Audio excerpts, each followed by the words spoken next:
Hello mga guys, mga ka-Bitcoin. May isa na naman po tayong pagkukuhanan ng crypto, okay? So ito po, pwede palang crypto or USD. So ito po ay pag-watch ng videos and earn cash. So ito po ay tinatawag na worker.cash. Hello mga guys, mga ka-Bitcoin. Kung gusto nyo kumita ng extra pera sa pag-claim ng posted, please subscribe to my YouTube channel, Mike Aldana. Maliit lang po ang kitaan dito, pero pag pinagsama-sama at kapag tumaas po ang value ng Bitcoin, tayo rin po makikinabang. Salamat po. So dito po sa worker.cash, makakapag-watch tayo ng videos and earn cash, kagaya po ng pay up video, okay? So umpisahan lang po natin. So bago lang rin po ako dito. So i-copy lang po natin yung link sa description. Then i-paste po natin sa Google Chrome.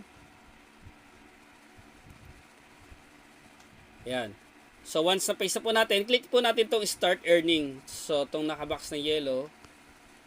Yan. So mag-choose po tayo ng account. Kung gusto natin, okay. So ayan, mamimili po tayo ng account kung ano gusto natin gamitin sa worker cash. Yun po, nakapili na ako ng Gmail na gagamitin. Then i-verify lang po natin yung email. So naka-receive po ako ng email. I-verify lang po yung email na ginamit ko sa worker cash. Okay.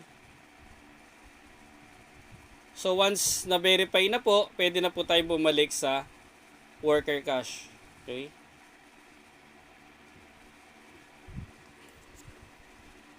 So ayan po.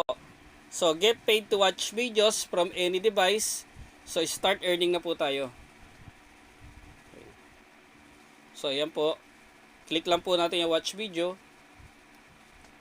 Then play button po. So ito po nasa gitna. Then may set ilang kung ilang seconds, 10 seconds. Ayan. So pwede po natin i-mute kung gusto po natin. Oh, si Stronger Namsoon. Okay, so napapanood ko po siya sa Netflix. Okay. So tapos na po, naka-earn po ako ng 0.00022 USD. Okay. So next, try po uli natin. Ayan. So another, watch videos. So ganun lang po siya kasimple mga guys, mga ka-Bitcoin. So hindi po ako sigurado kung pwede natin siya pagsabayan yung pay up video tsaka ito. So pwede naman po natin i-try kung nasa desktop po tayo or nasa laptop. I-try po natin. So yun, naka-reserve po ako ng 0.00022 USD. Okay? Okay. So yung payout niya naman po, okay, tingnan po natin.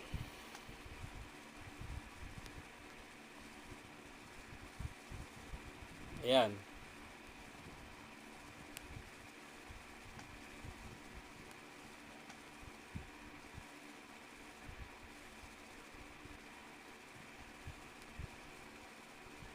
So ay wallet, must be specify. So parang ganoon din po sa sa pay up video. So mamimili po tayo kung anong wallet. For example nga, ayan. So meron siyang USDT, BEP20, Doge, and TRX, okay? So pag TRX tsaka Dogecoin, 1 USD lang. So yun po. So mabilis lang naman po, halimbawa makaipon tayo ng 1 USD. Okay? So ngayon, hindi pa ako nakakapag-specify ng wallet kasi hindi pa po ako nakakaipon. So para may specify po siya, ayan po, payout settings dito sa bandang baba. Okay, so yun yung may user settings ko, yung M po. So depende po yan kung ano yung ginamit yung email. Okay, ayan. Okay, so ayan po, i-type lang po natin yung halimbawa TRX address, Dogecoin address, USDT BEP20. So may minimum withdrawal po siya, kaya kailangan ma-meet po muna natin para makapag-withdraw po tayo. Okay? So yun lang po mga guys, mga ka-Bitcoin. Ipon lang po tayo ng ipon. Kapag tumaas po ang value ng TRX or Dogecoin, tayo rin po makinabang. At kung kaya po natin pagsabayin ang pay up video, tsaka ito po, mas maganda po, mas may chance na malaki po ang kitain natin. So salamat po sa panonood. Happy earnings po mga guys, mga ka-Bitcoin.